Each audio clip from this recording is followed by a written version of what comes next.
This video is just going to show you the basics of how to clean the chain.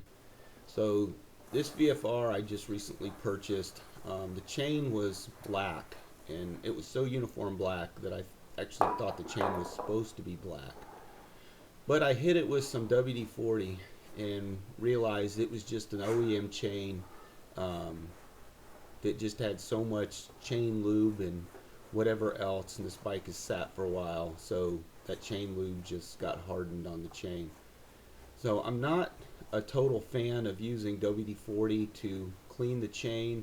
WD-40 and any kind of penetrating oil is not your best resource for cleaning a chain.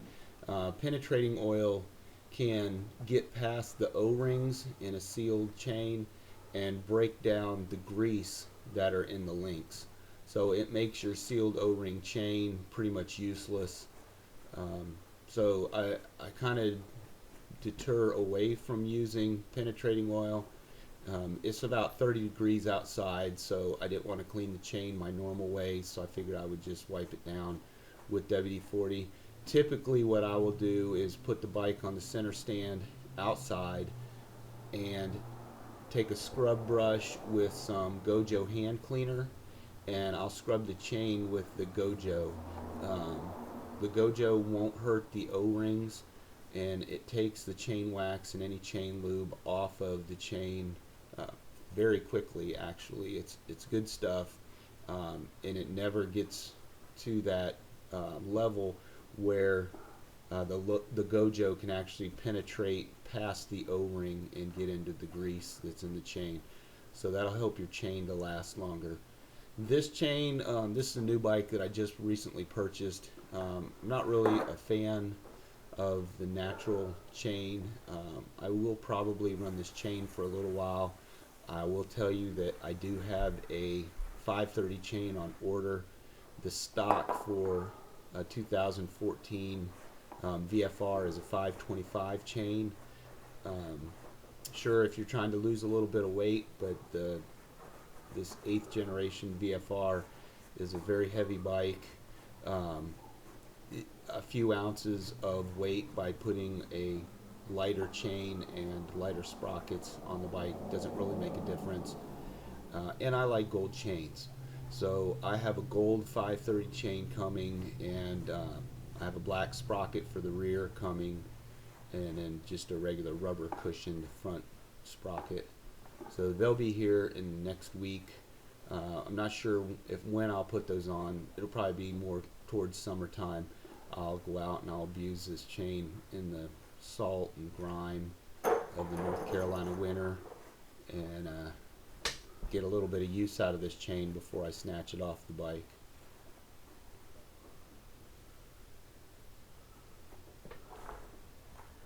But again, once I got done wiping this chain down with WD-40, the links looked good. I was worried when I first saw it and how covered up it was with chain lube, that somebody, the last owner or somebody previous, was trying to hide something. I got lucky there. Sometimes when you buy a bike, a lot of times when I buy a bike, they will just coat the hell out of the chain with a dark chain lube to hide all the rust that lets you know that the bike's been sitting outside in the weather. Typically when I buy a bike to refurbish it and pass it on to somebody new. And I take pride in my work, and part of taking pride in my work is new chain and sprockets on the bike. That way somebody buying a used bike from me feels like they're getting as close to a new bike as possible. I try to refurbish anything that needs it, and chain and sprockets are always in dire need on any used bike that I buy. This bike only has 3,900 miles on it right now, so the chain and sprocket, the stock OEM chain and sprockets, still obviously are in great condition. You can see by the slack underneath the swing arm that this chain has never been adjusted, so I'm going to show you how to do that as well now that I've got the chain wiped down. And after I've wiped it down, what I'm doing right now is I'm just trying to get as much of that WD-40 residue off of the chain, so when I spray it with chain wax, that chain wax will stick to my chain. So now I just took a 17mm socket and I put it on the pinch bolt on the rear, and I'm just going to loosen up that pinch bolt so I can turn the eccentric. The hub is what you need to turn to change the tightness of the chain. So right there, going down is loose and going up is tight. So with the VFR and any kind of motorcycle, which the chain adjusts on an eccentric, like this one, Ducati's the same way, the MV Agusta is also, you're going to find that you have tight sections. So don't be alarmed by the tight sections. It's okay, just don't go too tight. You still want to have your minimum flex where it is tighter than other parts of the chain, and that's okay.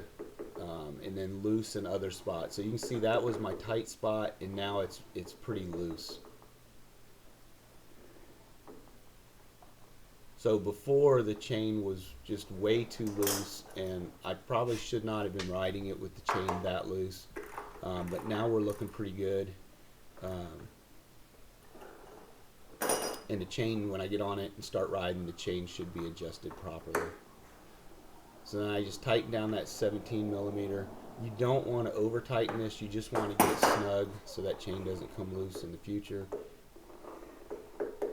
And then you see that there's plenty of chain. The chain's able to slap up against the swing arm if I force it.